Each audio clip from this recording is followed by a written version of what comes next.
जय हिंद। आज हम क्लास 11th के मैथ का एक बहुत ही इंपॉर्टेंट चैप्टर ट्रिगोनोमेट्रिक फंक्शन, जिसे हिंदी में त्रिकोणमितीय फलन बोला जाता है, के बारे में समझने वाले हैं। यह चैप्टर बहुत इंपॉर्टेंट है क्योंकि आप चाहे 11th का कोई टॉपिक उठा लीजिए या 12th का, इसका यूज हर जगह पे देखने को मिलता है। तो चलिए इसके बारे में समझते हैं आखिर ये क्या होता है। तो इसे समझने से पहले हमें अक्षों के बारे में समझना होगा।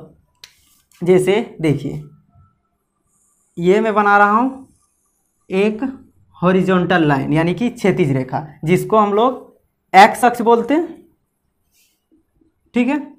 और ये देखिए उदग्र लाइन, जिसको वाई अक्ष बोलते हैं, ठीक है। ये हो गया हमारा वाई अक्ष। अब इसमें देखिए, अगर हम इस साइड दायां साइड में कोई बिंदु लिखते हैं तो वह प्लस में लिखते हैं, 1 2 3 4 इस तरह से। जैसे +1 यहाँ पे लिखना चाहे तो 2, ये 3, यहाँ पे 4, इस तरह से 5, और भी बहुत चलता रहता है, अनंत तक जाता है। और इधर भी लिखते हैं तो हम लोग प्लस में लिखते हैं, +1 +2 +3 +4 +5, और भी बहुत जा सकता है। यहाँ पर मेरा एग्जैक्ट नहीं बन रहा होगा, तो देखिए यहाँ पे आपको कॉपी में बनाएंगे तो एग्जैक्ट बनाइएगा। इधर जब लिखते हैं तो ऋणात्मक लिखाता है, -1 -2, ठीक है। इस तरह से -3 -4 और इस तरह से -5। और जब नीचे भी लिखते हैं तब भी माइनस लिखाता है, -1 -2 -3 -4 -5। और इसको बोलते हैं मूल बिंदु, यानी इसका निर्देशांक O से सूचित किया जाता है, और यहाँ पर होता है 0, यानी x का भी मान 0, y का भी मान 0। अब देखिए यहाँ पर x अक्ष और जब y अक्ष कट करता है तो इसमें टोटल 4 भाग बनते हैं, यानी इसमें टोटल 4 चतुर्थ अंश बनते हैं। तो चतुर्थ अंश में से ये प्रथम जब लेंगे तो इसको बोलते हैं प्रथम चतुर्थांश। ये हमारा क्या हो गया? प्रथम चतुर्थांश, ठीक है, प्रथम चतुर्थांश।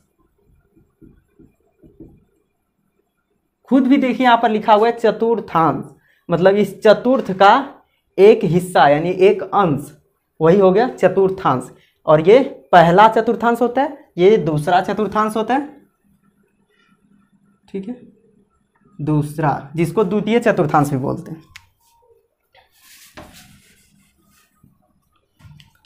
ये द्वितीय चतुर्थांश होता है, द्वितीय चतुर्थांश। चतुर्थांश को इंग्लिश में क्या कहते हैं? क्वाड्रेंट। यानी इसको लिखना चाहे तो फर्स्ट क्वाड्रेंट, मैं आज शॉर्ट में भी लिख देता हूँ फर्स्ट। ये हो गया हमारा सेकेंड क्वाड्रेंट।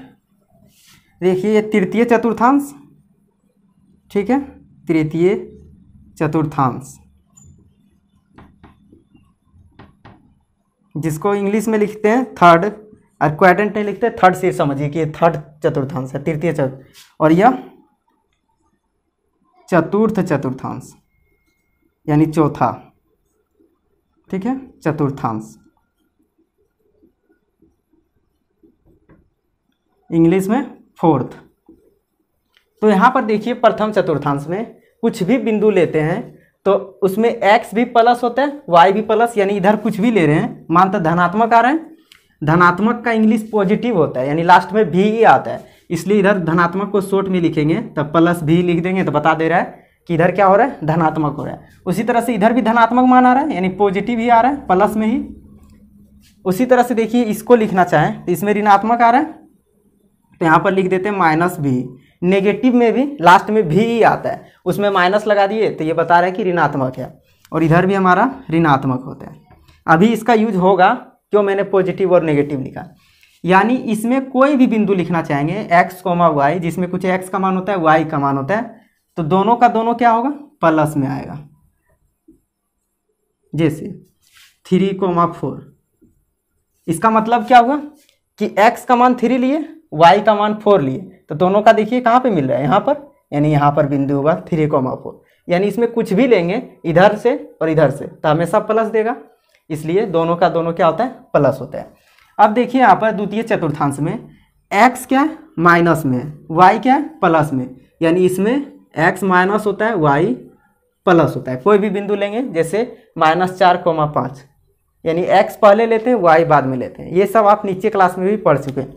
देखिए अब यहाँ पे तृतीय चतुर्थांश में जब कोई बिंदु लेंगे तो x भी ऋणात्मक y भी ऋणात्मक, यानी दोनों का दोनों क्या होगा, माइनस में होगा। जैसे इसका एग्जाम्पल अगर उसी को लिखना चाहे तो -3,4 होता, और इसमें लिखना चाहे तो -3,-4 होता, यानी दोनों में माइनस लग जाता। अब आइए चतुर्थ चतुर्थांश में, यह क्या होगा, देखिए x प्लस है y क्या माइनस है, तो इसमें प्लस होगा x और y माइनस होगा, जैसे 3,-4। और ये सब बिंदु आप ऐसे भी पहचानने सीखे होंगे 9th में, 8th में या फिर 10th में, और यहीं भी सीखें तो यहाँ से सीख लेंगे। तो अब देखिए यहाँ पर इसमें बात करते हैं। एक चीज़ ध्यान दीजिए, जैसे मैं इसको ले रहा हूँ, ठीक है, ऐसे रखे हैं तो अभी कोण कितना बना रहा है, एक्स अक्ष के साथ 0 डिग्री। अब धीरे धीरे बढ़ाते जा रहे हैं, तो बढ़ते जा रहा है 1, 2, 5, 10, 30, 45 डिग्री, इस तरह आते आते 60, लास्ट में 90 हो जाएगा। तो जो भी कोण बनता है यहाँ पर क्या बन रहा है, 90 डिग्री, यानी यहाँ से यहाँ तक का कोण 90 डिग्री है।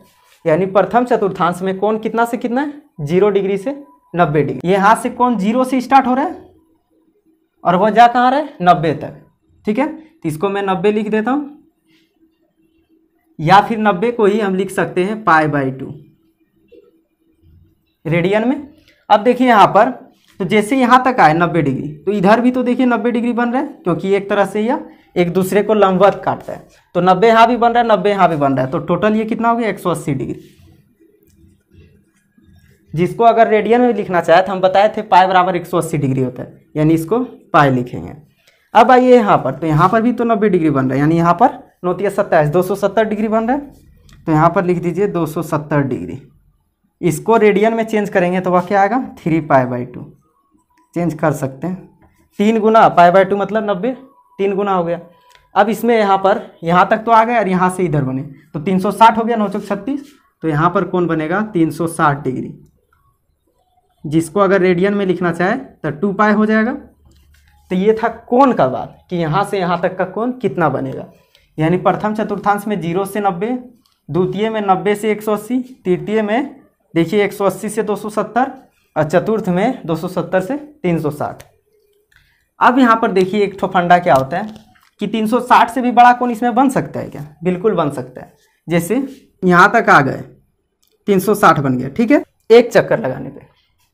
अब फिर से यहाँ पे थोड़ा सा बढ़ गए और फिर अगर यहाँ तक आ गए तो देखिए 360 में फिर 90 जुट जाएगा, ठीक है। यानी यहाँ पर हमारा फिर से 450 डिग्री का, यानी 90 जोड़ेंगे तो 450 डिग्री हो जाएगा। और फिर यहाँ से बढ़ेंगे, यानी अब की मान लीजिए 2 चक्कर लगा दिए, तो जब 2 चक्कर लगाए तो 360 दूनी 720, तो 720 डिग्री का कोण बन जाएगा।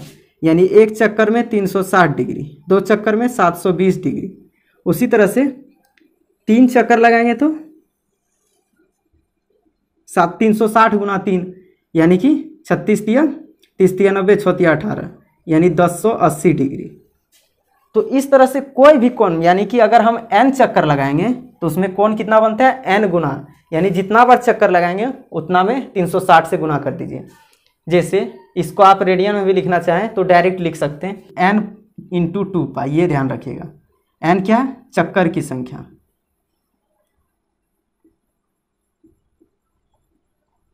ठीक है। ये हो गया चक्कर की संख्या, यानी एक चक्कर लगाए तो 1 × 2π, 2 चक्कर लगाए तो 2 × 2π यानी 4π, 3 चक्कर लगाए तो 3 × 2π। उसी तरह से जितना चक्कर लगाएंगे, जैसे n चक्कर लगाएंगे, n मतलब कि कुछ भी, जैसे 20 30 40, तो उसमें उतना ही कोण बनता है, ठीक है। तो आप इसको नोट कर लीजिए और थोड़ा सा ध्यान दीजिएगा, ये थोड़ा सा उसमें नीचे रह गया था इसलिए इसको ऊपर में लिख लेंगे। 270 डिग्री यानी 3π/2 है। तो अब आते हैं मेन टॉपिक पर, यानी कि 6 जो ट्रिगोनोमेट्रिक रेशियोज आप पढ़े हैं, त्रिकोणमितीय अनुपात, उस सब का मान प्रथम चतुर्थांश में क्या होता है, यानी प्लस होता है कि माइनस होता है, किन किन का मान इसमें प्लस होता है और किसका माइनस होता है। ये चतुर्थांश में किन किन फलनों का मान, यानी त्रिकोणमितीय अनुपातों का मान प्लस होता है और माइनस होता है, और चतुर्थ चतुर्थांश में किसका किसका प्लस होता है और किन किन त्रिकोणमितीय अनुपातों का मान माइनस होता है, इन सभी के बारे में बात करते हैं।